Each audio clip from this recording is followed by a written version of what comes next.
परशुराम की कहानी। परशुराम की कहानी। परशुराम हिंदू धर्म में एक महत्वपूर्ण ऋषि और भगवान विष्णु के छठे अवतार माने जाते हैं। उनकी कथा न्याय और धर्म की रक्षा के लिए उनकी अद्वितीय प्रतिबद्धता को दर्शाती है। उनका जन्म एक ब्राह्मण परिवार में हुआ था। उनके पिता का नाम ऋषि जमदग्नि और माता का नाम रेणुका था। कथा की शुरुआत। परशुराम का असली नाम राम था, परंतु उनके परशु फरसा धारण करने के कारण उन्हें परशुराम कहा जाने लगा। वह शिवजी के परम भक्त थे और शिवजी ने ही उन्हें दिव्य फरसा अस्त्र प्रदान किया था।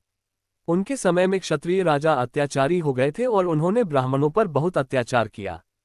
कर्ण की विद्या दान की कथा। महाभारत के समय में कर्ण परशुराम के शिष्य बने, लेकिन उन्होंने परशुराम से अपनी जाति छिपाई क्योंकि परशुराम केवल ब्राह्मणों को ही शिक्षा देते थे। एक दिन जब परशुराम जी कर्ण की गोद में सिर रखकर सो रहे थे, तभी एक कीड़ा कर्ण के जांघ में घुस गया।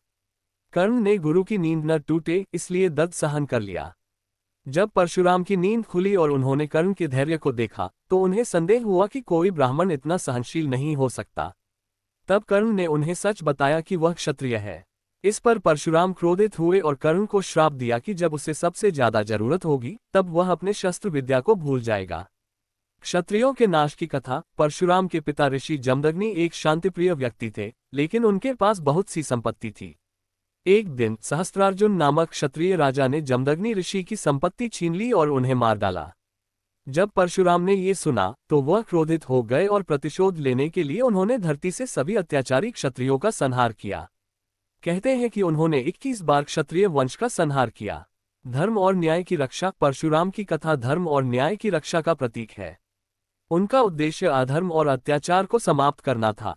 इसके बाद उन्होंने अपने क्रोध का त्याग कर तपस्या का मार्ग अपनाया और शांति के प्रतीक बन गए।